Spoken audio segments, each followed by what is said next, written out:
Oke. Halo, tuh. Halo, assalamualaikum. Perkenalkan, nama saya Nadia Putri Eliana. Dengan NIM 2200851, saya dari kelas 1A. Dan di sini, di video yang hampir berdurasi 10 menit lamanya ini, saya ingin membahas dan ingin menjelaskan dengan panjang lebar. Jadi jangan bosan, jangan ngantuk. Saya ingin menjelaskan mengenai sarana prasarana pariwisata sebagai tugas UAS dari mata kuliah pengantar pariwisata oleh dosennya Pak Rizal Hairani. Di sini saya sudah merangkum beberapa materi yang akan kita bahas dalam video ini. Mungkin sebelum kita masuk ke materinya, kita perlu mengetahui apa itu sarana dan prasarana pariwisata. Pengertian sarana sendiri adalah segala sesuatu yang dipakai sebagai alat untuk mencapai makna dan tujuan. Sebagai contoh, sarana pendidikan diartikan sebagai alat untuk mencapai tujuan pendidikan, misalkan buku, tas, pulpen, dan komputer. Jadi saya bisa simpulkan di sini kalau sarana itu adalah alat ataupun bahan yang akan menunjang keberhasilan dari suatu tujuan ataupun dari suatu makna. Kemudian ada pengertian prasarana. Pengertian prasarana sendiri adalah segala sesuatu yang merupakan penunjang utama terselenggaranya suatu proses, menurut Kamus Besar Bahasa Indonesia pada 2008. Nah, di sini apa sih kalau itu kan pengertian perbedaannya nih antara sarana dan prasarana. Nah, kalau untuk pengertian sarana dan prasarananya sendiri adalah secara etimologi ini memiliki perbedaan. Namun, keduanya memiliki keterkaitan yang sangat penting sebagai alat penunjang keberhasilan suatu proses yang dilakukan. Dengan demikian, suatu proses kegiatan yang akan dilakukan tidak akan mendapat hasil yang diharapkan sesuai dengan rencana jika sarana dan prasarananya tidak tersedia. Sedikit ini ya.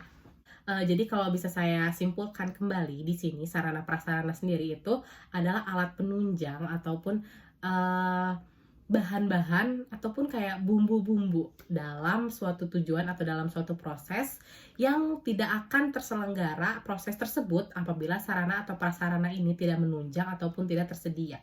Begitu. Jadi sarana dan prasarana ini sangat penting ya dalam pariwisata. Tapi apa sih kalau sarana dan prasarana yang ada di dalam pariwisata itu sendiri? Kita simak baik-baik. Oke, di sini kita bahas yang pertama, itu ada sarana pariwisata. Apa sih sarana pariwisata itu?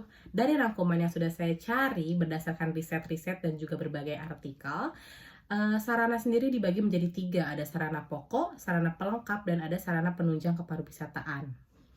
Mungkin kita bisa kupas satu-satu lebih dalam lagi supaya durasinya juga lebih lama ya.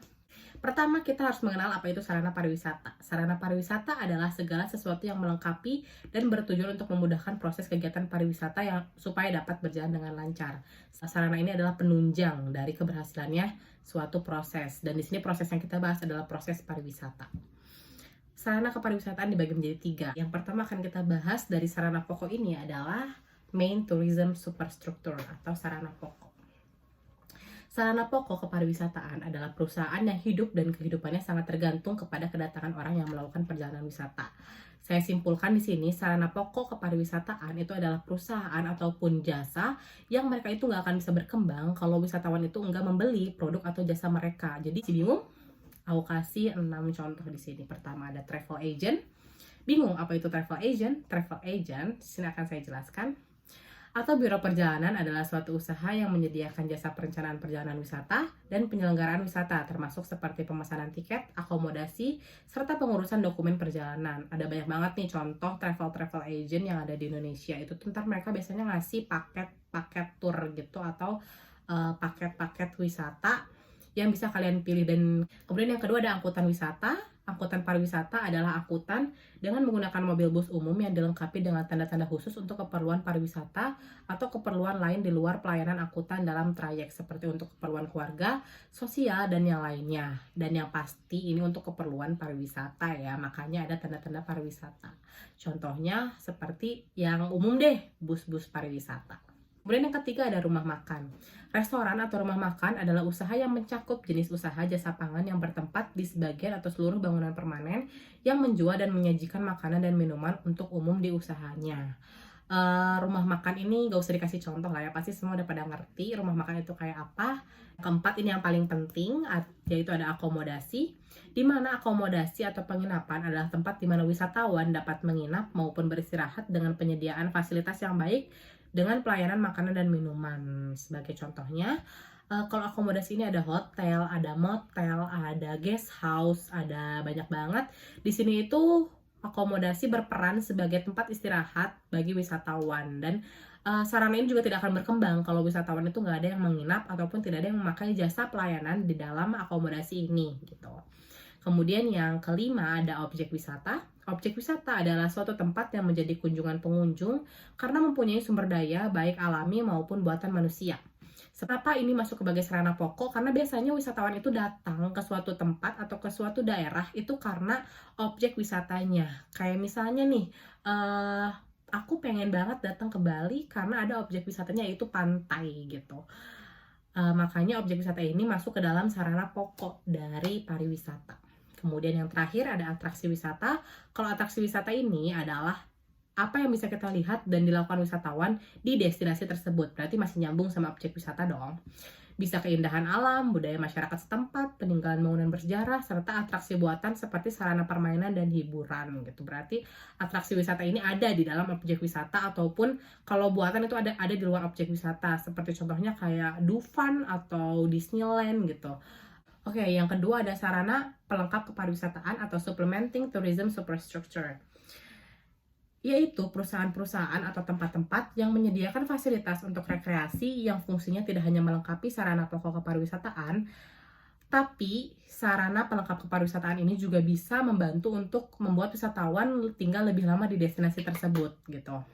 Kemudian yang ketiga ada sarana penunjang kepariwisataan atau supporting tourism superstructure, yaitu sarana pelengkap dan sarana pokok berfungsi tidak hanya membuat wisatawan lebih lama tinggal pada suatu daerah tujuan wisata, tetapi memiliki fungsi lain, yaitu membuat wisatawan atau pengunjung daerah tujuan wisata lebih banyak mengeluarkan dan membelanjakan uangnya di tempat tujuan wisata yang mereka kunjungi. Oke, sarana sudah selesai kita bahas, sekarang kita masuk ke prasarana.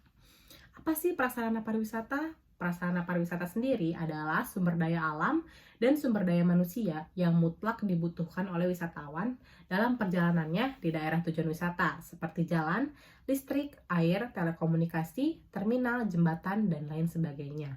Jadi bisa saya simpulkan, prasarana ini adalah hal-hal yang wajib dibutuhkan ataupun hal-hal pokok yang manusia umum butuhkan dan wisatawan ini perlu di dalam perjalanannya selama berwisata di destinasi tersebut. Ada beberapa prasarana utama yang dibutuhkan, ada 3 kategori, yaitu aksesibilitas, utilitas, dan juga jaringan pelayanan. Kita bahas. Pertama ada aksesibilitas. Aksesibilitas merupakan daya hubung antar zona yang wujudnya berupa jalan raya dan jaringan angkutan.